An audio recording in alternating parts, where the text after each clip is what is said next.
Almighty God, who in wisdom and goodness have appointed the office of leaders and parliaments for the welfare of society and the just government of the people, we beseech you to behold with your abundant favor as your servants whom you've been pleased to call to the performance of important trusts in this republic.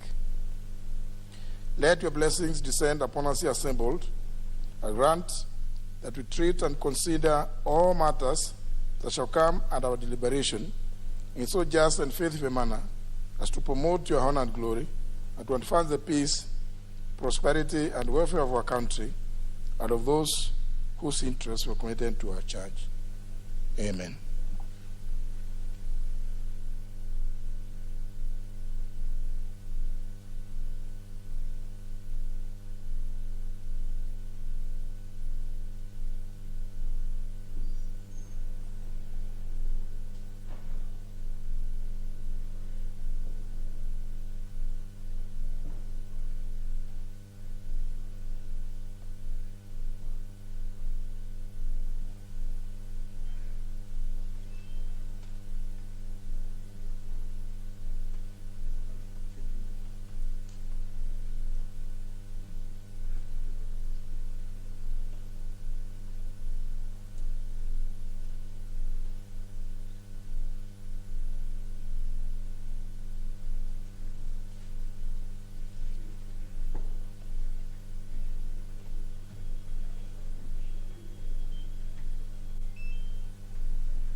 You ring the division bell for quorum.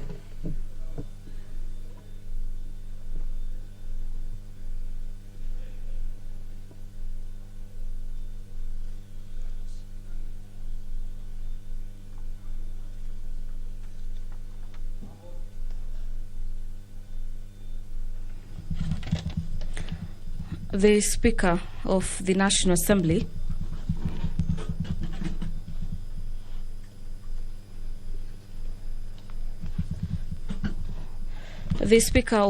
Assembly, Honorable Justin Muturi, has ordered that the quorum bell be rung for 10 minutes, and this is to allow for members of Parliament to access their chambers, and this is to give the House the requisite numbers it requires for it to transact or commence business this afternoon. There being a lot for the House to consider during this particular session, and the quorum bell ordering that has been made in line with Standing Orders number 35.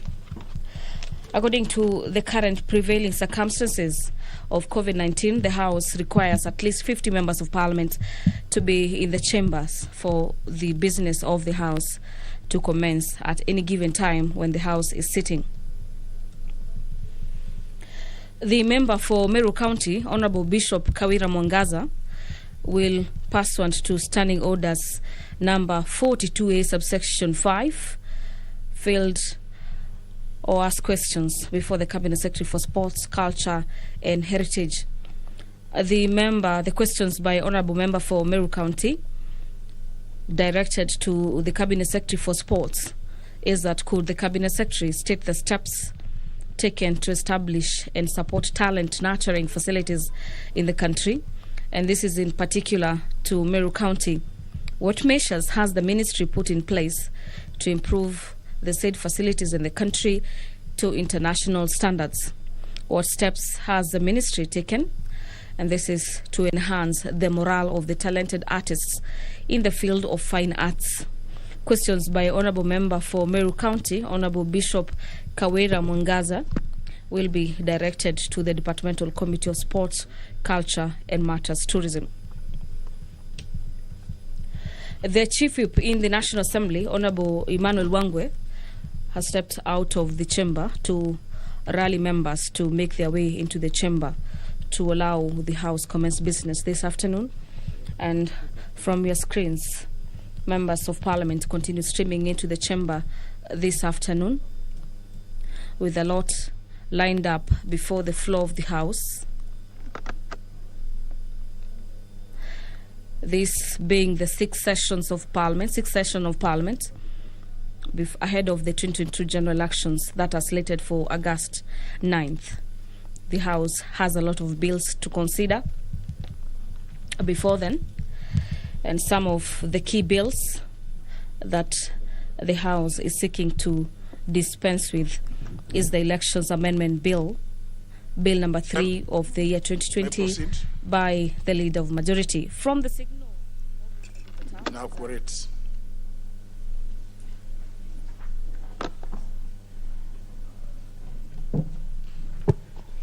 Order number 1, administration of oath. Order number 2, communication from the chair. Order members, take your seats.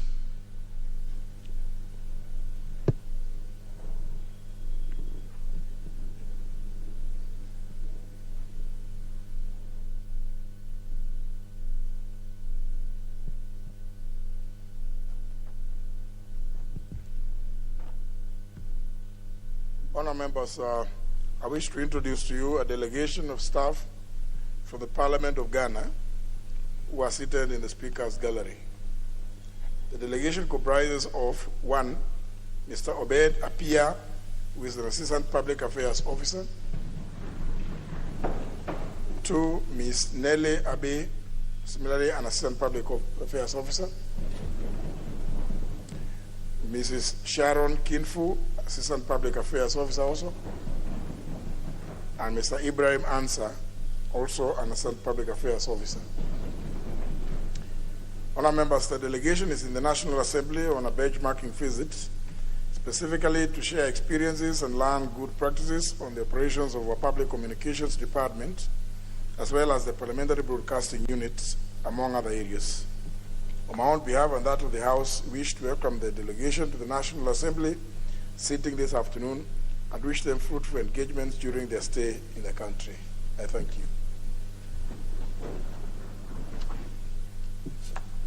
Next order. Order number 3, messages. Order number 4, petitions. Honour members, there was a petition to be presented by the member from Sambweni, the Honourable Faisal Salima, who has since written to me requesting for deferment of the petition on account that he is engaged in the constituency today. I acceded to his request, and therefore that petition is dropped from the order paper and deferred to next week when the member will be available. Next. Order number 5, papers. Leader of the Majority Party.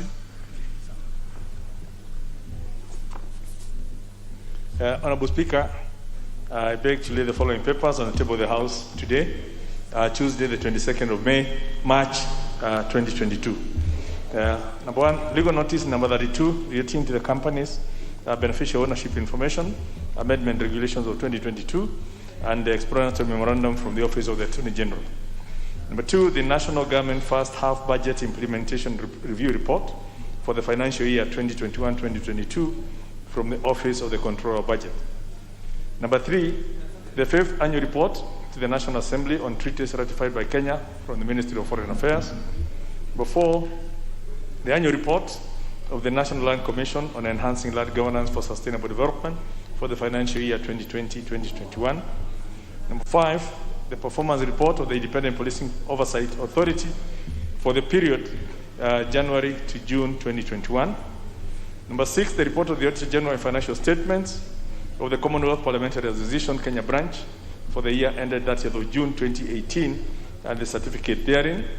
Number 7, the report of the Auditor General and financial statements of the Commonwealth Parliamentary Association Kenya branch for the year ended 31st of December 2018 and certificate therein.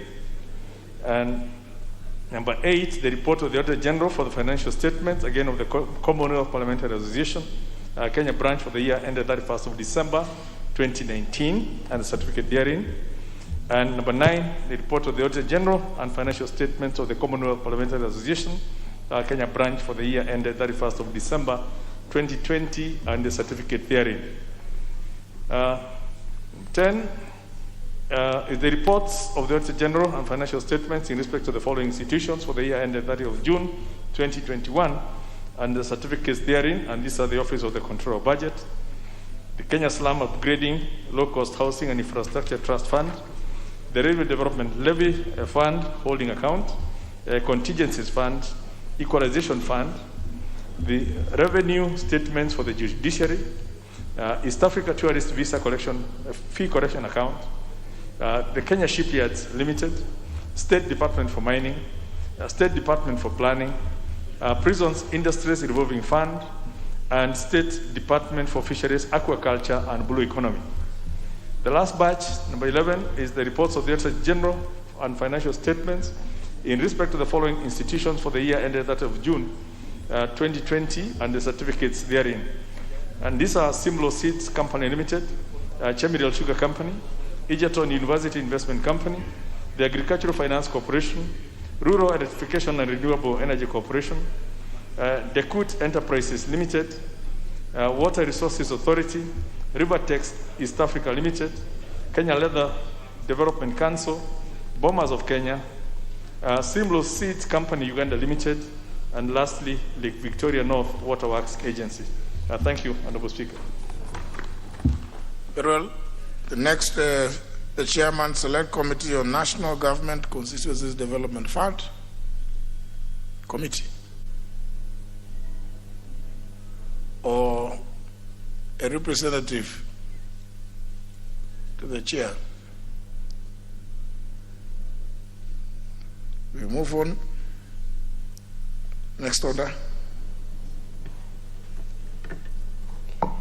Order number 6, notices of motion. Order number 7, questions and statements. Move to the first segment, segment on questions. The first question is by the member for Kwale County, the Honorable Suleika. The Honorable Suleika Hassan. Next question is by the member for Jomfu, the Honorable Badi Twalib Ali.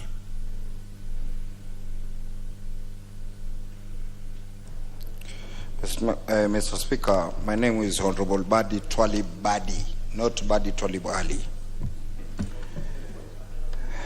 Mr. Speaker, I raise first question number 74 of 2022 to the Cabinet Secretary for Transport, Infrastructure, Housing, Urban Development and Public Works.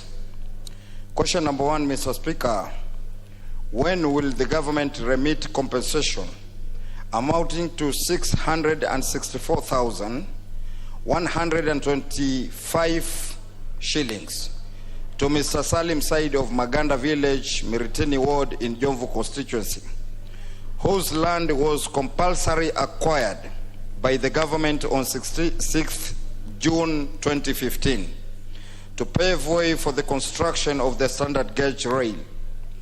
Question number 2, Mr. Speaker, considering the inflation rate from 2015 to date, when the agreed compensation was expected to be paid out, could the Cabinet Secretary enhance the previous valuations to take into account inflation? Thank you, Mr. Speaker. A question will be replied to before the Departmental Committee on Transport, Public Works and Housing. The next question is by the member for Magarini, the Honorable Michael Kingi.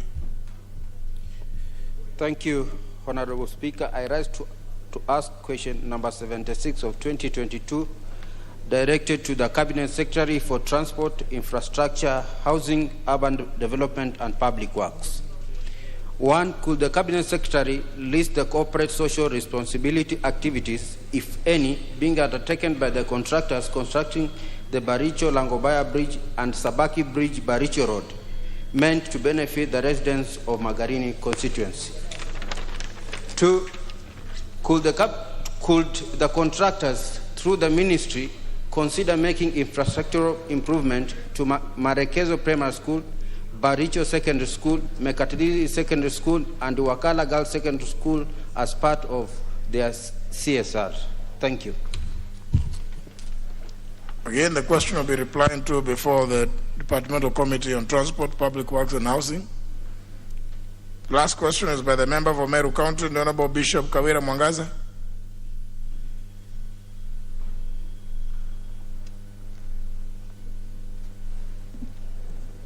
Thank you, Honorable Speaker. My question is 081 of 2022 to the Cabinet Secretary for Sports, Culture and Heritage. 1. Could the Cabinet Secretary state the steps taken to establish and support talent nurturing facilities in the country, particularly in Meru County? 2. What measures has the ministry put in place to improve the said facilities in the country to international standards? 3. What steps has the ministry taken to enhance the morale of talented artists in the field of fine arts? Thank you, Mr. Speaker. The question will be replying to before the Departmental Committee on Culture, Sports, Culture and Tourism. For the second time, question by the member for Kwale County, the Honorable Suleika Hassan.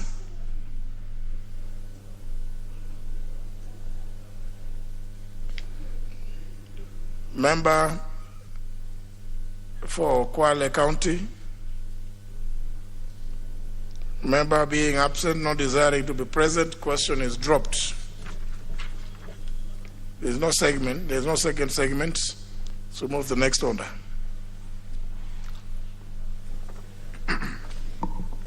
Order number 8, the Coffee Bill, Senate Bill number 22 of 2020.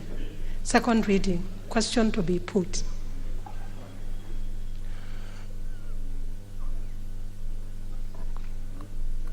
Is this the member for... Is the member not...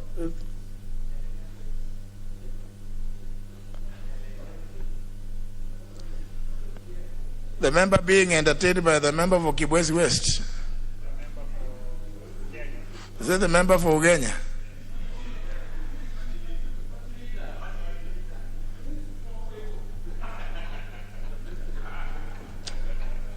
And this other one who is roaming all over?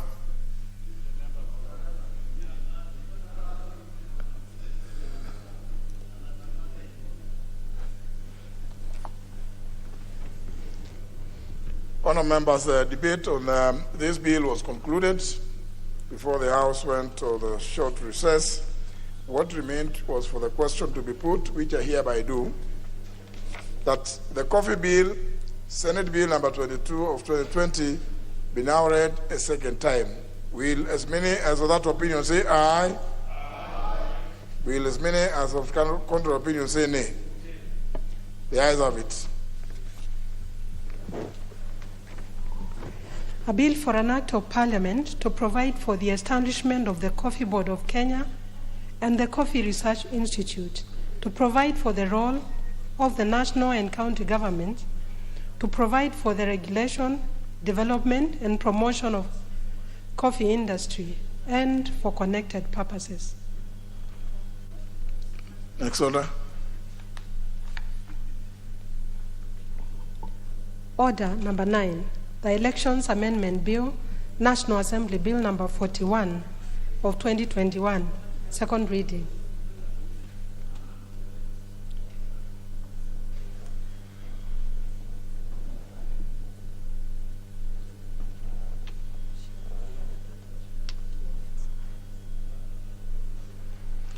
Honourable members, this is a bill sponsored by the Constitutional Implementation Oversight Committee, CIOC.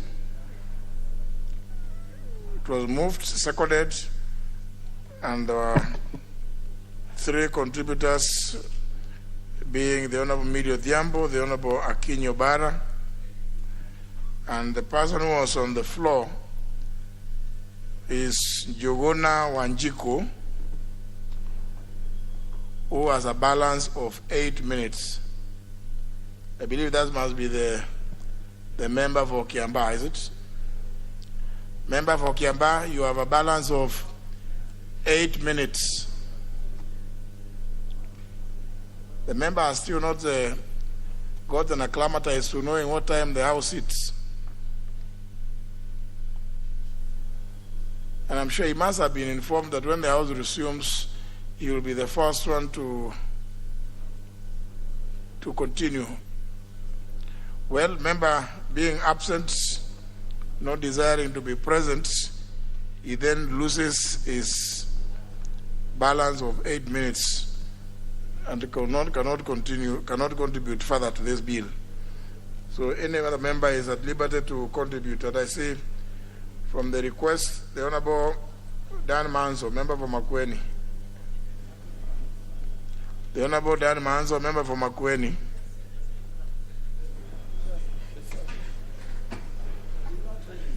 Thank you, Mr. Speaker, for giving me an opportunity. Sorry, I was trying to share with Honorable Wamalwa the implication of this amendment. Mr. Speaker, in my understanding, I think it's a good amendment, and it is dealing with the nomination of members to the county assemblies. Mr. Speaker, what has been the practice? When a political party meets the threshold, then what will happen is that somebody who is not from a particular county, giving an example of like the county of Makueni, we may get a nominee from another county like Garissa or Nairobi or even Mombasa. And that person who does not come from Makueni and may not know the implication of being around that place in Makueni or the issues in Makueni ends up sitting in this county assembly. What this new law is trying to do, Mr. Speaker, although it is deleting quite a number of huge sections which was previously there, Mr. Speaker, is that you limit that particular nomination to that particular county, Mr. Speaker, so that if there are nomination slots to be given for a political party following the political party list, which is presented to the Commission and which moves from priority on number 1, 2, 3, 4, depending on the people who have been nominated in that particular county, Mr. Speaker, then automatically that political party can only restrict the nominations from that particular county, Mr. Speaker. And it is, this particular section has been abused before, Mr. Speaker. It is seeking to balance with the people who come or who are resident to that particular county, Mr. Speaker. And again, also, the original idea was to acquire the 2/3 gender, which has happened very well, Mr. Speaker, in the counties. The 2/3 gender has really been met in a lot of counties, and this is the purpose of this particular law, Mr. Speaker. Unfortunately, it has been abused, tried to top up the gender. People have come from different counties and have been taken to a place they don't even know.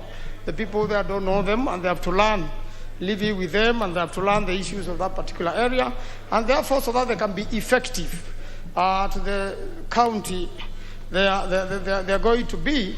Mr. Speaker, then this particular amendment has come.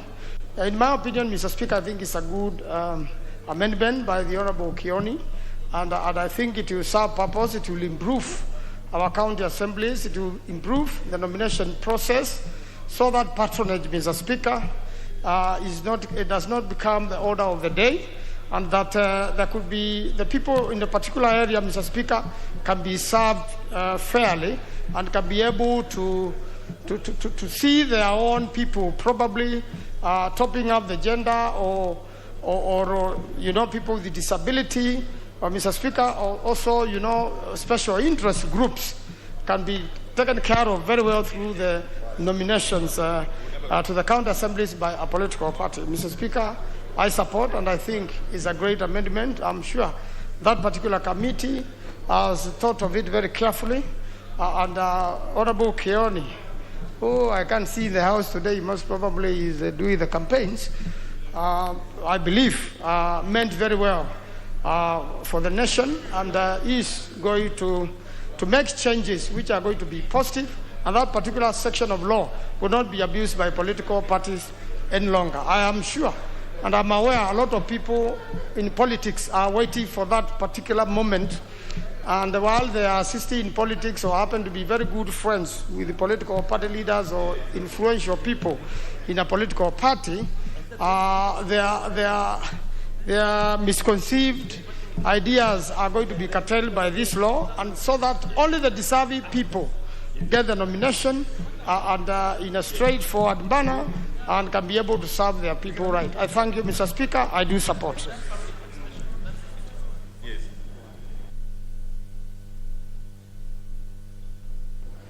Member for Funyula. Not yet. Thank you, Honorable Speaker, for giving me this opportunity to contribute on this very important bill. Honorable Speaker, the issue of nominating members to the various county assemblies has always been a very, very big debate. That's why I allowed the efforts of the committee to bring some amendments that bring some semblance and order to the nomination process. Honorable Speaker, it has been part of our history that after every election, we do a top-up. And this top-up has always come as a reason that some segments of the society that probably are disadvantaged in terms of campaigns. So under the old constitution, nominations were provided for top-up purposes. Honorable Speaker, with the constitution of 2010, brought in the issue of gender parity, so that no single elective body should have more than 1/3 gender. Honorable Speaker, definitely and naturally, in many constituencies, in many counties, women and the youths stand disadvantaged. Women, the youths, and the disabled stand disadvantaged. Therefore, Honorable Speaker, this has normally been an avenue to nominate women, youths, and the disabled person so that their voices can be heard and represented in the various county assemblies. Therefore, Honorable Speaker, the proposal or the proposed amendment to the Election Act by the committee is timely because it does 2 to 3 things at the same time. Number one, Honorable Speaker, it entrenches the provisions in the Constitution that requires nomination to fill up so that we get the third gender rule. Secondly, Honorable Speaker, it gives room for members to be appointed, nominated from the areas where they vote and they live and they serve. Honorable Speaker, either by accident or by design, many party nominations end up being given to people or persons who do not belong to that particular ward. It has been a practice, and is hopefully these amendments, Honorable Speaker, will cure this problem. There has been very many complaints, Honorable Speaker, that because of friendship to party leaders or party functionaries or party machineries, you end up nominating persons purporting to represent a certain area, yet they do not live there, they do not vote there. Honorable Speaker, a joke has always been said of Busia, and this has been one of the areas that we members of ODM from Busia have received a bashing for the fact that we have always tended or ended up appointing or nominating members to the Busia County Assembly that are not residents of Busia. And we do hope that this particular amendment, Honorable Speaker, will cure that anomaly once and for all. Honorable Speaker, we need in the amendment to have very clear criteria for nominating members of the County Assembly. Because the County Assembly, Honorable Speaker, remain the backbone of devolution. If we don't get the right persons to sit in the County Assembly, we will continuously lose the gains were envisaged under the co-devolution system. Honorable Speaker, I want to take this opportunity to urge all those party functionaries that abrogate themselves or give themselves the duty to nominate persons to sit in the county assemblies to do proper evaluation. Honorable Speaker, it's a shame, Honorable Speaker, for a grown-up man to record that he is disabled, yet is a grown-up man walking 2 feet to get nominated to the county assembly for simply purpose of getting a salary and doing nothing. Honorable Speaker, some years back, it is on record, one functionary from the once roaring Simba party nominated his daughters, 2 of them to sit in the county assembly at the chagrin of everybody else. Honorable Speaker, I do hope such bad manners will come to an end so that the Simba part everybody knows it, which is as simple as a lion. We hope, Honorable Speaker, over time, we hope this act will cure that particular aspect. Honorable Speaker, I would also propose an amendment to the same, that this nomination actually, the list sent after the elections, because quite a number of very hard-working MCAs are going to lose elections, not because of anything else, probably because they have not done well, or probably because of the party dynamics, or probably some small issues here and there. We shouldn't lose them for that particular purposes. Honorable Speaker, we should also make an amendment so that even a member of parliament who is going to lose this election, instead of going to stay outside in the cold, the experience he has gained here, if he was an active member, he should be allowed to go sit in the county assembly so that they provide oversight so that we have devolution working. Honorable Speaker, of course, there are quite a number of people in this house from various formations who are already in trouble. We should find a way out, because it would seem nice a practice that even senior people are going down to occupy those positions. Honorable Speaker, with those few remarks, I support, but I do believe that the Committee of the whole House will have an opportunity to make a few amendments to align the same reality on the ground and to make sure we save and strengthen devolution. With those few remarks, Honorable Speaker, I support. Thank you, Mr. Speaker, for this opportunity. It's me. Mr. Speaker, I also rise to support this election amendment bill of 2021. Mr. Speaker, this bill is an extremely important bill because, Mr. Speaker, it deals with the issue of nomination of party lists for party list members.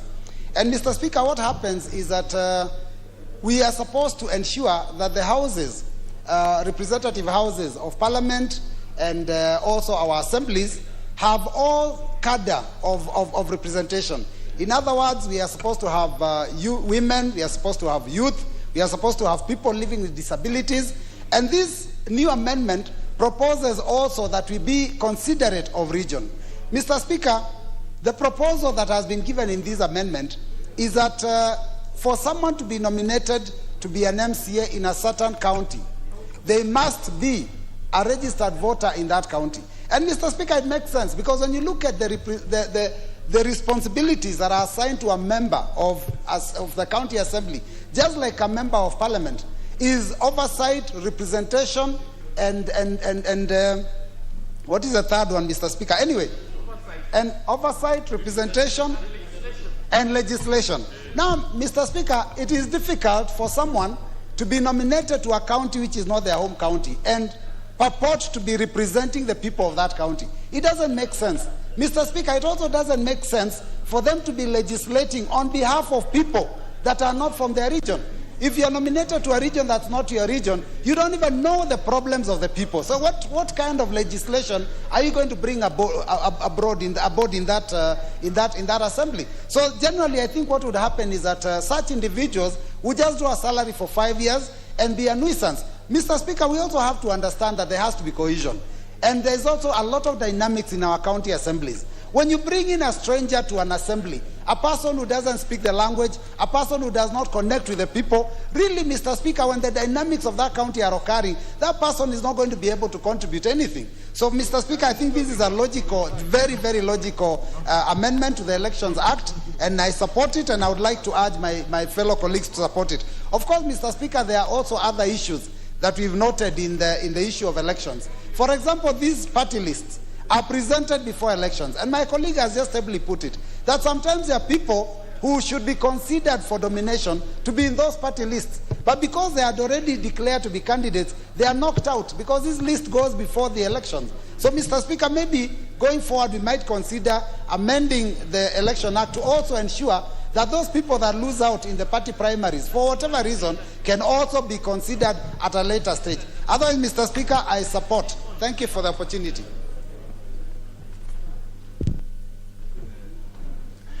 Honorable Amalwa, and given you jointly with the Honorable Mbui. Thank you, Mr. Speaker. Mr. Speaker, first and foremost, I want to thank Honorable Kioni for this particular amendment. This is a very critical amendment, Mr. Speaker, because it's trying to operationalize Article 177 of the Constitution as far as membership of the County Assembly is concerned. Mr. Speaker, Article 177 of the Constitution, particularly 1B, it gives a provision for the membership of the County Assembly through the special seats. These special seats, Mr. Speaker, are supposed to be given for purposes of managing the two-third gender rule, so that none of the gender goes beyond the two-third. Mr. Speaker, this is a matter that has been abused. I've seen many county assemblies, Mr. Speaker, when it comes to nomination. You found somebody has been nominated in Kilifi County and he comes from Siaya County. It has also happened, Mr. Speaker, in Trans Nzoia, where the county assembly, Mr. Speaker, nominated an MCA in Trans Nzoia, and that particular MCA comes from Bungoma County, Mr. Speaker. Mr. Speaker, the key functions of a member of the county assembly is to legislate, is to represent, is to oversight. When it comes to oversighting, Mr. Speaker, is particularly in line with that county, the relevant county, Mr. Speaker. So it goes without saying, Mr. Speaker, it will add a lot of value if you nominate someone who is a resident, who is a voter from that particular county. Because when it comes to matters of representation, Mr. Speaker, when it comes to representation, each county has some unique cultural practices, or it has its own traditions. So you need somebody, Mr. Speaker, who will be able to represent them effectively, somebody who is registered from that particular county. This is something that has been abused, Mr. Speaker, mostly by party leaders, Mr. Speaker, because this issue has cut across all the political parties, Mr. Speaker. And this bill is coming to heal so that a given county, a given jurisdiction, Mr. Speaker, if they have a provision to nominate, they'll only nominate one of their own, somebody who is conversant of that particular county, Mr. Speaker. So when it comes to matters of representation, matters of legislation, matters of oversight, Mr. Speaker, it will be done effectively. Mr. Speaker, people living with disabilities, this is an issue, Mr. Speaker, that must be handled, because we've seen some people who come from different counties being nominated to represent the people living with disabilities in different counties, Mr. Speaker, and yet they don't even know them. So this will bring a lot of hygiene as far as nominations are concerned, Mr. Speaker. Mr. Speaker, as we move forward, last week we had a meeting in Trans Nzoia County where we met different aspiring candidates as a party for Kenya. And this is a matter that came up, Mr. Speaker. The county assemblies were raising, the candidates were raising, that some people, Mr. Speaker, they are involved heavily as far as matters of the party are concerned. But when it comes to nomination, Mr. Speaker, the party leaders, including Honorable Munyinyi, who is a party leader, Mr. Speaker, they tend to nominate people from other counties. Maybe they are related, or they are girlfriends, or they are boyfriends, Mr. Speaker. So this is an issue which is going to resolve a lot of problems. Mr. Speaker, sometimes back, Mr. Speaker, we wanted to propose, if it allows, so that this party list, Mr. Speaker, can be presented after, as opposed to before, so that even if it comes to controlling the two-third gender, they can give nominations to those women who had attempted and lost the elections, the best losers. I remember it was Honorable Nyokabi in the last parliament. I don't know how that proposal disappeared.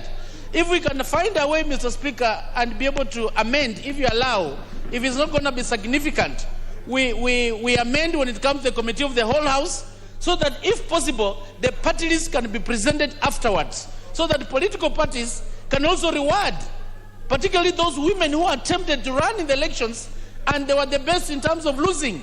Somebody who has made an attempt, not just getting people from nowhere, Mr. Speaker, and they find themselves being sworn in. If that allows, Mr. Speaker, it will be very good. And my brother here from Siaya is agreeing with me. We can propose that amendment so that the party list can come after elections, so that those women who played a lot of role, who added a lot of value as far as campaigns are concerned, they can also be rewarded and can be able to represent their cases effectively, particularly, Mr. Speaker, when they come from their respective counties. I want to thank you, Mr. Speaker, and I support.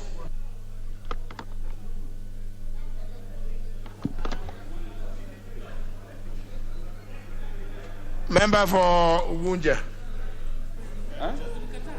Okay. Thank you very much, Mr. Speaker. And I wish to, from the outset to support this amendment bill as proposed by the Honorable Jeremiah Kioni. And I wish the House could pay some attention to the issues I'm going to raise. It must be understood clearly that first and foremost, this top-up list, or what we are calling the party list, is not just about nominating women. It is not meant just for women to be nominated. It actually presupposes that either of the two genders can fall short of the 1/3 quantum in the respective assemblies. And therefore, even as we draw this list, usually we craft it in a zebra manner. That is, we have a woman followed by a man, by a woman, and so on and so forth. Assuming, of course, that no one clearly knows which gender will have fallen short of the requisite numbers in the respective assemblies. Mr. Speaker, it is indeed true that this process has been abused considerably in the past. And this bill is attempting to cure this problem. And the only thing I would want to add here, Mr. Speaker, is that the principle behind the party lists is that political parties that actually eventually nominate their preferred persons to these assemblies is supposed to have latitude, is supposed to have the leeway to determine who in particular they would want to have nominated in the respective assemblies. And therefore, it is also true, therefore, that if you leave it open, that any person can be picked to represent a political party at any assembly, then there is a tendency for people to clamor or to fight for the few chances that are available in those assemblies that are considered as lucrative. And the assemblies are mostly in the cities such as Nairobi, Mombasa, Kisumu, and what have you. And therefore, this bill is going to once and for all address that problem, such that if for instance, you are not a voter in the great county of Siaya, that at no given time, will you ever find your name in the party list of whichever party. Secondly, it must be understood that the party has got the leeway to reward its people. Its people here means its members, its registered members. And therefore, it depends on how the party has performed. The determination of how many members are nominated by a political party to a particular assembly depends on how that particular party has performed in the elections of that particular year.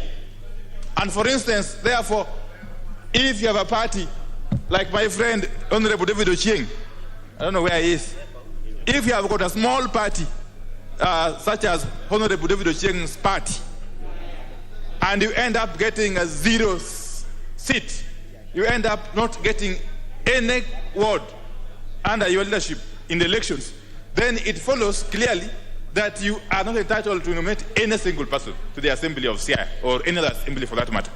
So that it creates parity, it creates equity. It rewards parties for their performance in the elections.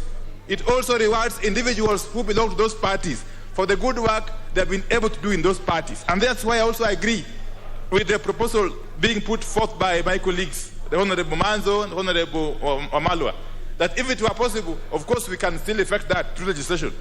These lists need to be presented long after elections, post-elections, when we are clear what is the landscape, when we are clear about the landscape, who has performed how and who is it that has worked how or how much that deserves nomination to what kind of assembly. So that is very important.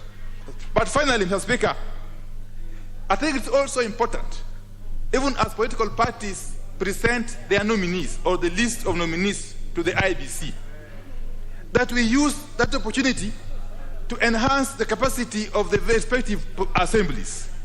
Because as you know, the law currently allows any person, really, without any minimum level of education, to be elected as an MCA. That is now clear, or as an MP, for that matter. So this list, this party list, provides an opportunity for the political parties to enhance capacity in the assemblies. How? They can choose to nominate people with requisite capacities, people with certain academic background, people with certain qualifications, who can then go and add value in those assemblies. But if long after elections or before elections, you are presenting names of people who have got similar handicap, similar problems as the ones who are being elected, so what are you doing? What are you doing? Why can't you use this opportunity as a political party to pick the very best? Even amongst all these categories, even among the disabled, there are people who are qualified, eminently qualified. Among the youth, there are people who are qualified. Let's use this opportunity in the party list process to enhance the capacity of the county assemblies.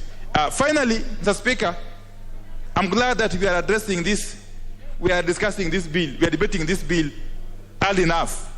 Immediately I've resumed from the recess. It's my prayer that we can be able to dispense with all these election-related bills way before we break finally in June, so that the IBC can be able to put in place mechanisms to implement this proposal that we are passing in this House. Because some of these proposals are going to be integral, are going to be important in the management of the elections of August 9th this year. And therefore, I am happy, Mr. Speaker, that the House Business Committee has prioritized this bill and similar bills that have got something to do with the elections of August this year. Thank you, Mr. Speaker. I support.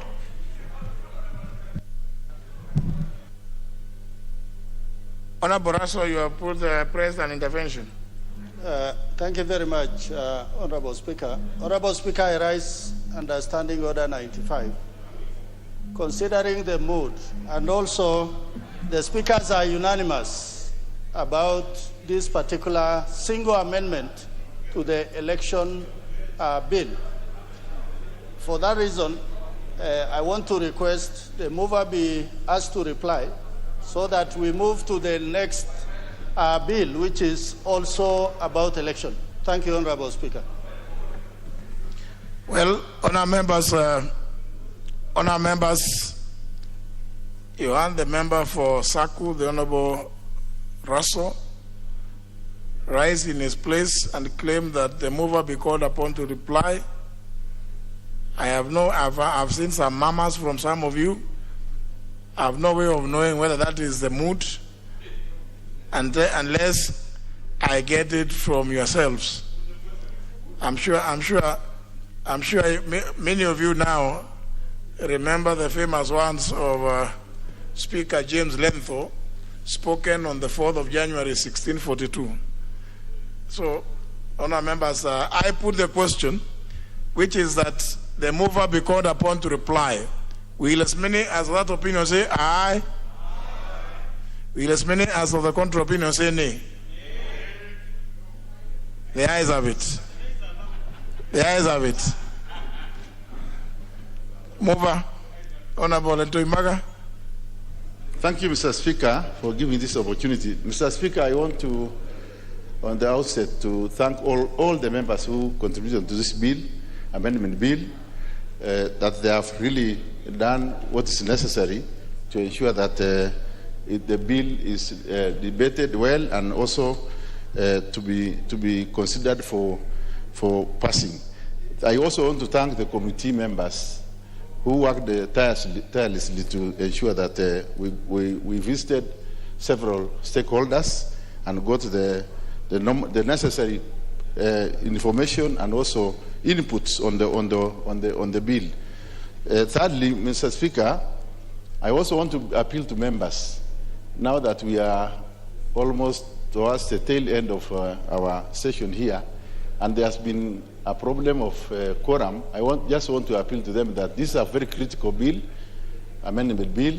So I appeal to them that we turn up during question time when the questions will be put, so that we can be able to pass the bill without any hiccups. I beg to reply.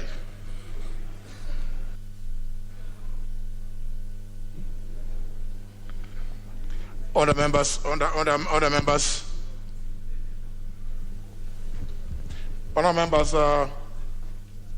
I put the question, which is that the Elections Amendment Bill, National Assembly Bill number 41 of 2021, be now read a second time. Will as many as of that opinion say aye? Will as many as of the contrary opinion say nay? The ayes have it. A bill for an act of parliament to amend the Elections Act number 24 of 2011. Honourable members, is the Honourable Wandai here? He's gone out. He's made some very passionate plea about election-related bills. And I'm therefore also at the request by the leader of majority and the chairperson of the Constitutional Implementation Oversight Committee, I reorganize the order paper so the next order shall be order number 15.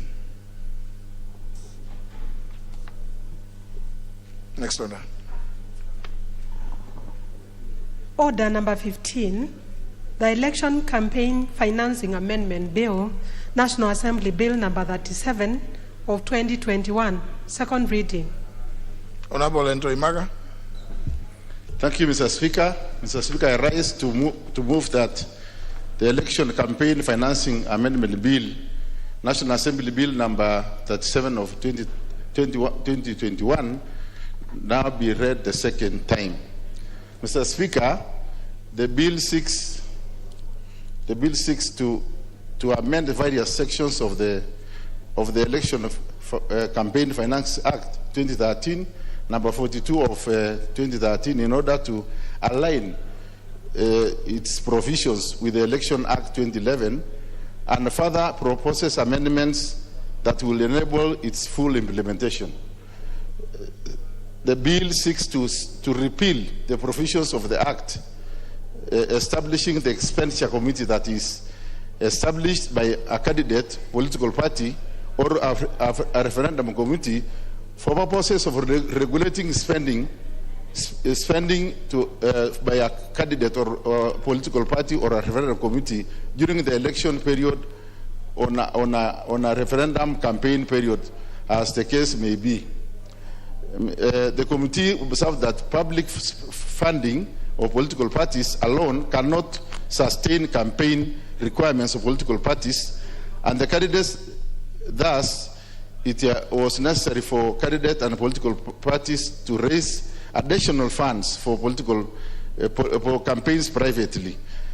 That it will be unfair, Mr. Speaker, for political parties or candidates to be required to raise money from personal sources and then require them to establish an expenditure committee consisting of third parties to manage and regulate their expenditure during election period or referendum campaign period.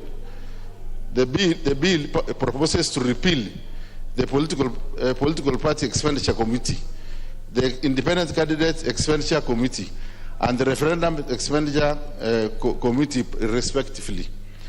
That the bill further processes the repeal of Section 10 of the Principal Act, which provides the requirement of a candidate or political party or referendum committee to submit expenditure report to a commission containing all records of income expenditure. The bill proposes to repeal section 17 of the Principal Act and mandates candidates or political parties to disclose any surplus funds to the commission and guides how the surplus will be applied. Mr. Speaker, this is quite unfair, because if you are raising money from your own sources, including even selling your own assets like land, and then you bring somebody from outside, a party from outside, and maybe they can also be infiltrated by maybe opponents. So the bill is provide that provision of the law above, which requires political parties candidates after end of election to declare a surplus and afterwards surrender the same to the charitable organization, is quite untenable. In the bill further proposes to repeal section 27 of the Principal Act, which mandates the Auditor Controller General, upon the request by the Commission, to audit the accounts of the campaign expenses of candidates, political parties, or expenditure committees. This is because almost all the funds applied in the campaigns are privately sourced funds. Mr. Speaker, the committee, in the process of going for public participation, they also interacted with IBC, the Attorney General, the Department of Justice, the Kenya Law Reform Commission, the Kenya National Commission on Human Rights, the NGEC, the NCCK, and Inter-Religious Council of Kenya to hear their views.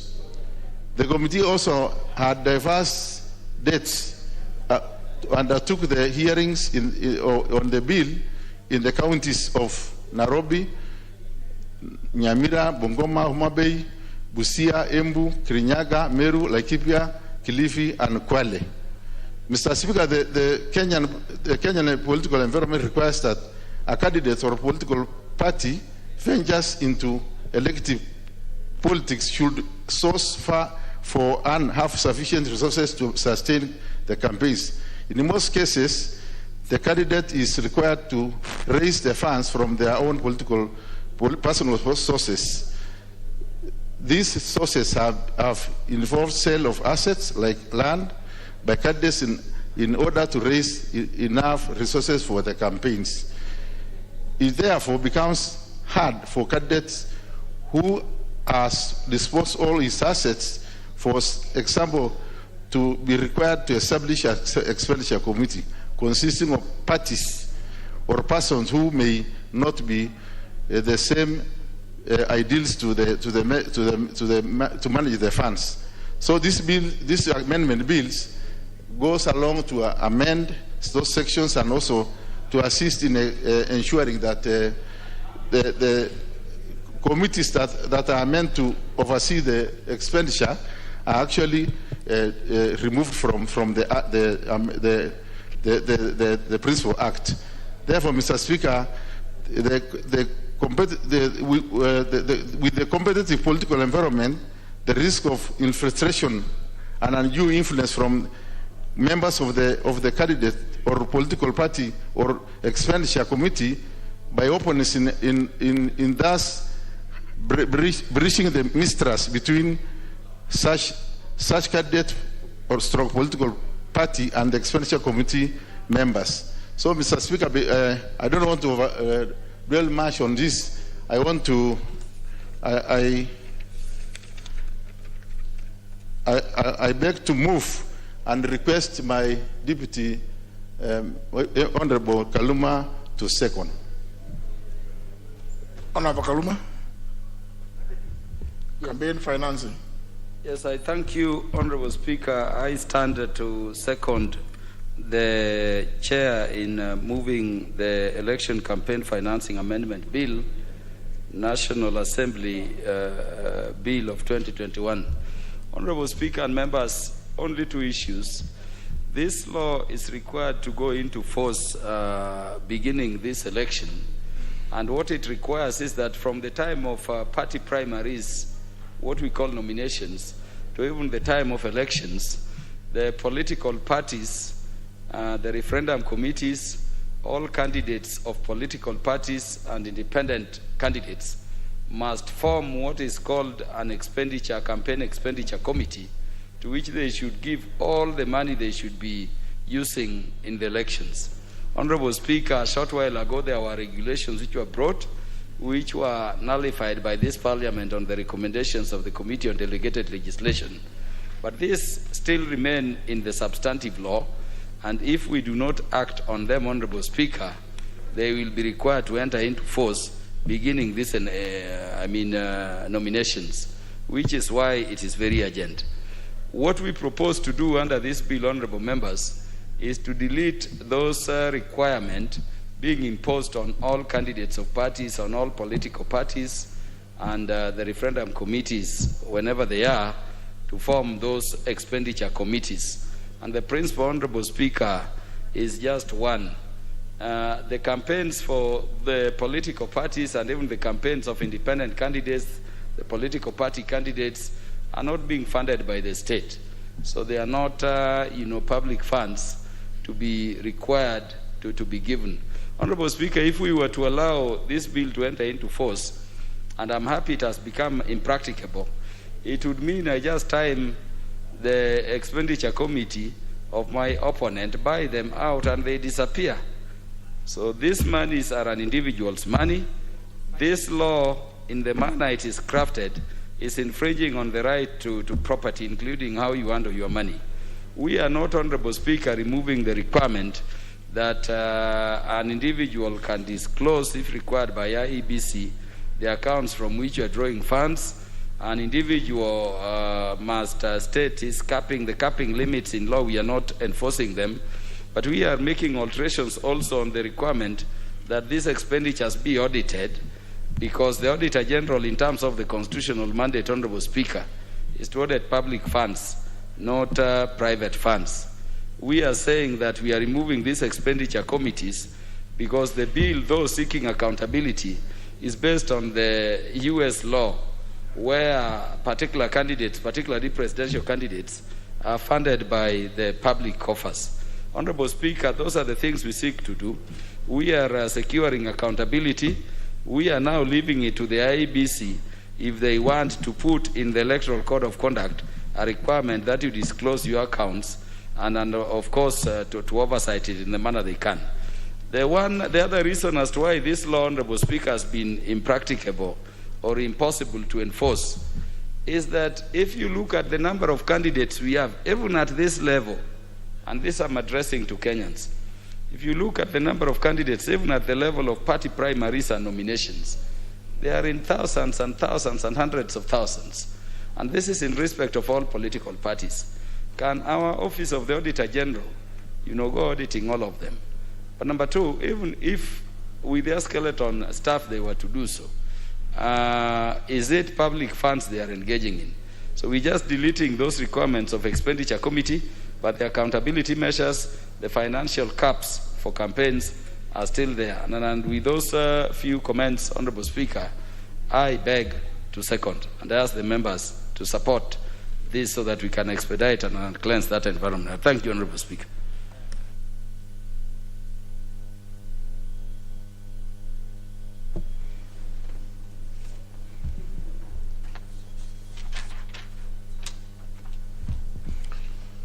I propose a question, which is that the Election Campaign Financing Amendment Bill, National Assembly Bill number 37 of 2021, be now read a second time.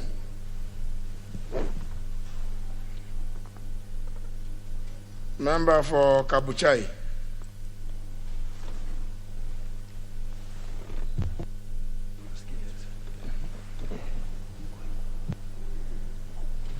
Thank you very much, Mr. Speaker.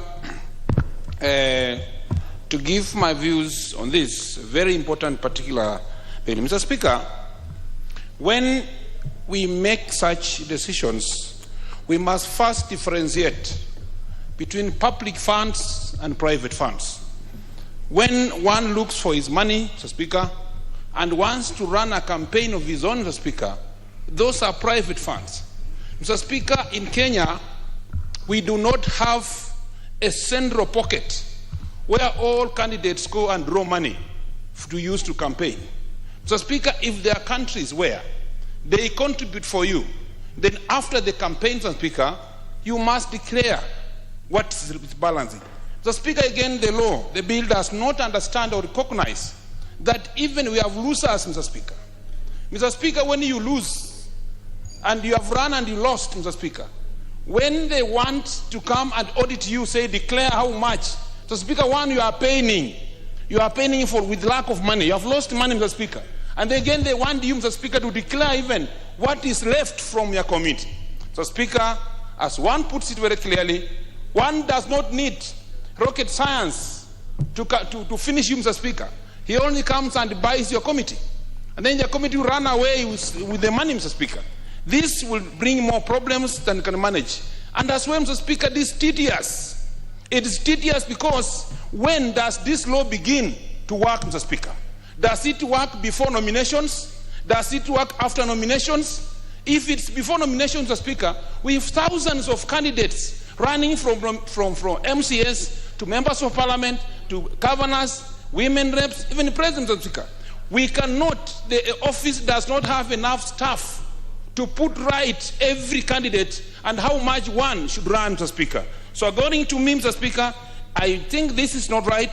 And again, Mr. Speaker, it's only the candidate who is a vision bearer. He is a vision bearer, Mr. Speaker, who knows the interest of him. Mr. Speaker, you can have a committee that doesn't know, does not believe, does not have the vision. And Mr. Speaker, they will abuse the fund that you intend to spend very well. And Mr. Speaker, when you look at this bill, Mr. Speaker, we tend also to give a way out, Mr. Speaker. And it's a leakage. It's a strategic leakage, Mr. Speaker, in that one has how much for this budget. It's also, Mr. Speaker, it depends. When you want one to have a certain amount, Mr. Speaker, and we come from different constituencies, we come from different demands. One running a constituency in Nairobi, Mr. Speaker, is different from one running a constituency in Bungoma. Mr. Speaker, we cannot have a standard view, a standard value that you need such an amount for this area, Mr. Speaker. Thank you, Mr. Speaker, and this one, I support the removal. Thank you, Mr. Speaker. Member for Kitui West.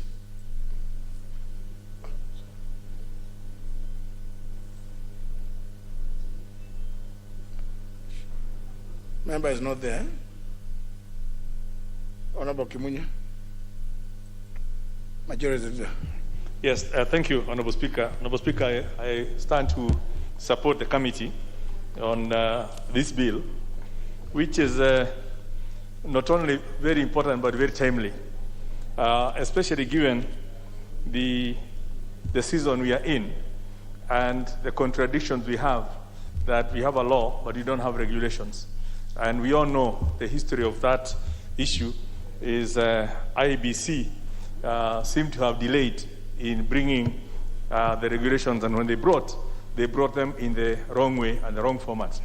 Hence, we have a law, we don't have regulations in terms of what to do, but it could well jeopardize the whole election and bring a lot of tension because people will be challenging that people have been elected, they didn't have these committees, and yet the committees cannot operate without the regulations, and hence it's important, first of all, we tidy up our law. In principle, and I want to ask the member for Kabjai to know, in principle, the law is not bad. It is premised on the law that operates in the US. But unfortunately, because of our cut and paste, we seem to just cut and paste things to bring the US law or the United States of America law into Kenya without looking at what else needed to be done to make it to accord with our local dynamics. In the US, any candidate who is running, whether as an independent or the political party or whatever, is obligated to form what is called a political action committee. And it's that political action committee that fundraises on behalf of the candidate and does everything for the candidate, and then accounts for the monies. There's also restrictions as to how much any person can give. I believe right now is $2,900 that can be given by any one individual to a candidate. So there are restrictions in terms of that.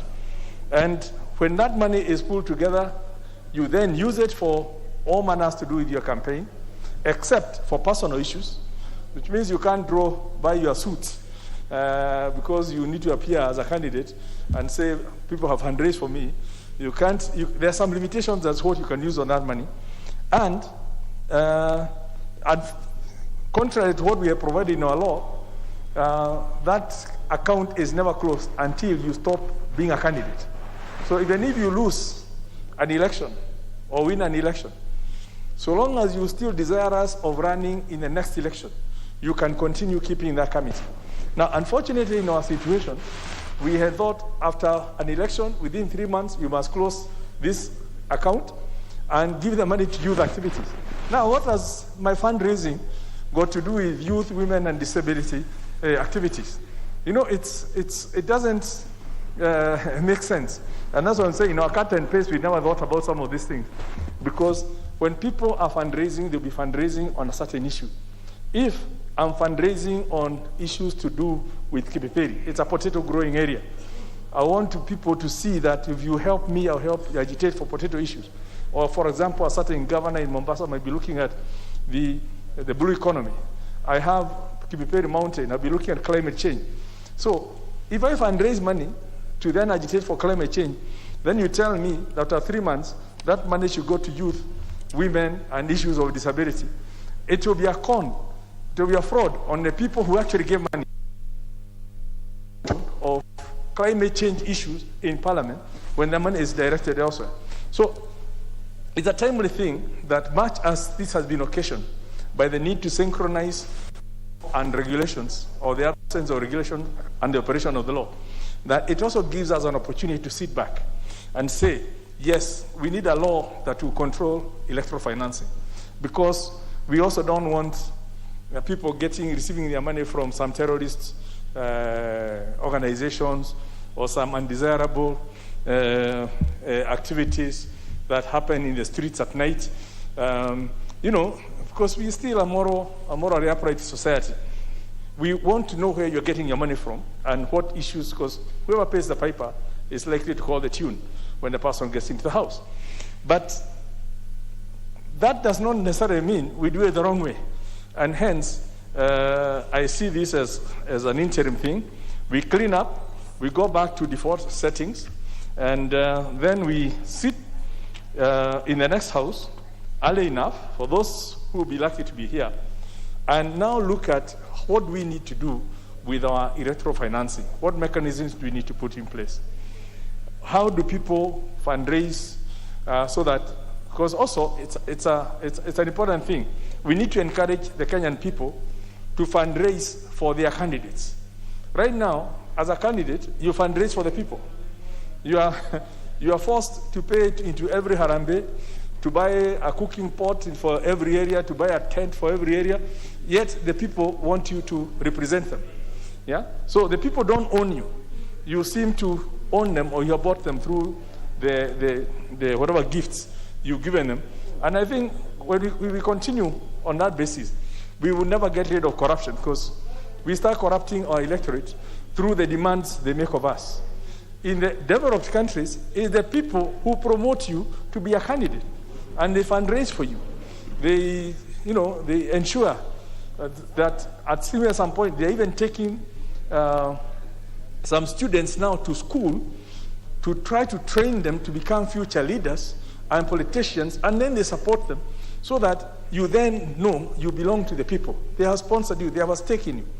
But in our country, it's the reverse. We are taken through, the ringer. Yeah? By the time you are through, I'm not even sure how many of these action committees will have anything anyway, because of our nature. And especially when you start disclosing to the committee that we have now fundraised 10 million shillings, you can be sure by the next weekend, there's a whole pile up of people who have come to say they would also want to be part of ensuring that is done, so that at the end of it all, you may not even have any money to pay for your electoral expenses in terms of agents and all that. So basically, I agree totally that, yes, we retain the issue of the need for disclosure of the amount and the sources, which is important. But in terms of, those expenditure committees, which again, like I said, were borrowed from the law in the US, we can, first of all, put that on the back burner by removing them from the law. Then we will bring them properly when we now know what we need to do for this country. And basically, so most of these things are, again, consequential amendments to removal of the committees. Without the committees, there will be no reports, there will be no expectations of what to be done, audits of those committees, and all that. And the rest is really very straightforward. I hope the public out there understand that this is not about us protecting ourselves, but it's about making sure that we don't end up with complicating the electoral processes with laws that are, as the lawyers might say, may be otious, may not be, or probably not even applicable, although they are live, but they have no environment for them to be alive is not there. And in that complication, we could end up with electoral challenges that, with the litigious society that we have become, that would only mess up the output of the will of the people that they have expressed on the 9th of August. So I want to congratulate the committee for having brought out some of these issues, and ask members that we fast track this bill. We really don't want to discuss it so clear cut. We fast track it so that they can get to the Senate. They also do their bit, and then we can ease the burden on the electoral body so that they are not committing resources to start receiving reports on our committees and establishing who will go to Kibipiri to look at my committee when the matter is overtaken by event. So the earlier we can do it, the better as we move through this. But like I said, it was a good attempt, although poorly done in 2013. I wish I was there. We probably would have done it differently. But again, it copies almost a huge percentage from the US law on this, but again, without the necessary modifications for the local scenario. So with those few remarks, I want to once again thank the committee and ask that we support them in the passage of this bill, and we move on with life. Beg to support.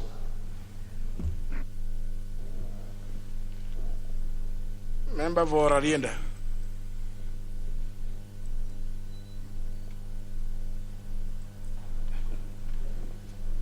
Thank you, Mr. Speaker. Mr. Speaker, for some time I labored, assuming my card was showing, only to discover it wasn't. So I'm glad now I am visible. Mr. Speaker, I want to support this amendment bill, and I want to congratulate the committee. Mr. Speaker, in my view, the law as is right now is highly ambitious, fantastic, and near utopic, especially in our circumstances where we do not have the necessary financial and legal infrastructural support for the kind of things that it provides for. And I agree with the majority leader that it is of no point to make provisions that are unenforceable in your circumstances. Mr. Speaker, I want to suggest that, for example, Section 7 that is to be repealed, which provides for the expenditure committee, it makes provision for a committee, assuming that that committee will probably work pro bono. And it does not even say who's to finance the committee in terms of expenditure or emoluments. That is imaginary. No one will work pro bono in such circumstances. Section 10, that talks of filing a report with your political party if you are a candidate. Political parties in this country are funded to a certain limited extent. mostly by default. Even now, my party of ODM, I think, is owed almost 6 billion Kenya shillings. But even when they are funded, they never fund the candidates. So why should I make a report to a political party which does not give me even a shilling? On what principle? Mr. Speaker, when you look at Section 27, that gives the leeway to invite the Auditor General to audit even the expenditure of an independent candidate. You can imagine how many independent candidates we have from the level of MCA to MP, all the way to governor and possibly even president. It makes that provision without talking about who will fund the Auditor General. The Auditor General is underfunded as we speak, and has to really stretch, to audit the public institutions under its charge. If you are to extend to this, their work will be diluted and it will be impossible. Mr. Speaker, I agree that we need to carry this along. Indeed, we will need to rethink in future how really we want to regulate campaign financing, because the model so far that we've adopted is not suitable to our circumstances. The English used to say that just like English law, it must be unique, like the English baobab. You cannot just hope to take it and supplant it and it works. My only caution, Mr. Speaker, to the chair, and this is a caution I wanted to indicate in respect of the early amendment. When you see, for example, what is now section 16, after section 7, the amendment there, they still read a candidate, political party, and a referendum committee, and it continues. That is the language so far adopted in the rest of the Act and also in the Elections Act. We just made amendments in the recent weeks where we have provision for a coalition political party. And I want to urge that as we are going to consider the amendments, let every such provision read a political party or a coalition political party, to cover instances when it's not just an individual political party. With that, Mr. Speaker, I support.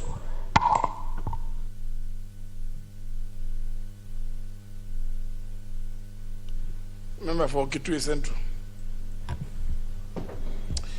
Yeah, thank you very much, Honorable Speaker, for also giving this opportunity to contribute to this important bill. And I want to start, Honorable Speaker, by also thanking the committee for coming up with these important amendments, and more so bearing in mind, Honorable Speaker, that the regulations were actually nullified by this House, which means, Honorable Speaker, there is a likelihood of some clauses hanging and be not very clear. So this initiative to make this amendment is very good and is commendable. So, Honorable Speaker, as I support, just want to make 3 observations, Honorable Speaker. The first one, I agree with those who are saying, Honorable Speaker, that campaign financing in this country is not a public function, it's a private function. Honorable Speaker, most of the people who aspire to be politicians in this country go out of their way to look for resources. Some would sell family property, some would go out there, get loans in the banks. Others would even do fundraising using their friends. And that being the case, Honorable Speaker, I don't see at what point the law would expect me to have my own private resources or on my own money being then managed by a committee. Because at the end of the day, Honorable Speaker, this being my own money, I'm supposed to be dictating how to use that money and who gets the money. So to me, the fact that there is no public financing of campaigns in this country, I think then this particular clauses are misplaced. And that's why I agree with the committee that then we need to get them out of this law till we get to a level where we can, in a very structured manner, agree on how to conduct our campaign financing. The second point, Honorable Speaker, is the issue which has been mentioned by Honorable Otiende, the issue of expecting the Auditor General to go out there and audit accounts of independent candidates. Looking at the number of independent candidates and looking at the number, the many public institutions the Auditor General audits, Honorable Speaker, I think we are expecting too much from this particular office, which we are all aware as a House that it's already underfunded, it is already understaffed. So we are actually trying to create a responsibility which cannot be implemented because of the numbers. So, Honorable Speaker, for me, I think really this, but and even if you look at the kind of money we are pushing the Auditor General to start auditing, majority of the people will spend between 10 million to 30 million. We are saying that the Auditor General should create time, set aside resources to come and look at my resources as an independent candidate where I've only spent 10 million, while the same Auditor General is expected to audit a constituency called Kitui Central, which has a budget of about 100 million every year, and he has no time for that because of the shortage of staff. So, Honorable Speaker, I think really we need to be serious in terms of this law. And that's why my humble request is that, honorable members, we support these amendments. And even as we support, then we look for a way of fast-tracking the passing these amendments so that it becomes an act of parliament. In that way, then we'll be able to secure and achieve the objectives we are targeted to achieve. But for the future, then, we need to come up with another law, Honorable Speaker. Honorable Kimunya had said it was like there was an oversight 2013. Now I know, Honorable Speaker, we are at a stage where we've learned a lot, we are experienced now more, and then we can craft a law which can then help this country and seriously help the issue of campaign financing. With those many remarks, Honorable Speaker, I support. Thank you. Member for Kwanza. Thank you very much, Mr. Speaker, for giving me the chance. And on the very, very onset, I want to support the committee for coming up with this amendment. First and foremost, this is an issue. This is something that is not applicable in this country. Mr. Speaker, I have been in politics for some time. I've participated in the election almost 4 times, or 5 times to be exact. And this is not workable here.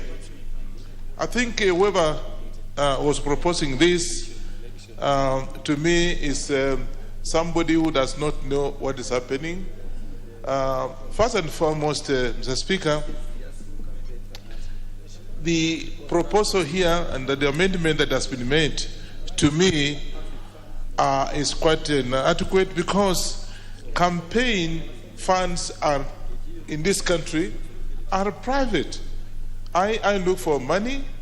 I may raise it from my relatives, from my friends. I may raise the money by selling part of my property. And that has been the case all the time I've been in politics. And therefore, for me to be able to surrender this to the committee, I run a risk of somebody. And in this country, the Speaker, we are all corrupt. People are corrupt. We have that problem that is with us in this country. It's possible. But it's possible, the majority, it's possible somebody can come and buy your committee. Tomorrow, you have nothing. And then, of course, when you have finished your campaign... So when you say, Honorable Wanyonyi, you say now you are all corrupt. That, of course... including myself. Including myself. No, it doesn't get this way. It says that. Mr. Speaker, not with a light touch, but on a serious note, Mr. Speaker, this country, we are actually trying as much as possible to see how best we can be able to run our country. But there are people, there are elements. You can bring even your own brother, who may even come in and sell you, and you find the funds are gone. So what do you start with? So this is actually an American philosophy, and I don't think that's applicable here. And in any case, you audit the money that is my personal. So I think this amendment is correct, and we should be able to support it. And let's implement it as soon as possible before we go for election, so that at then the worst part of it, that after you have raised the money, you take it and then you have finished the election, and maybe there's a balance of a month, 2, 3, 4 million shillings, and it goes to the charity. It doesn't make sense in this country. And therefore, I think this amendment is quite good, and I think we should be able to raise it and finish it so that we implement it before the next election. I support the amendment.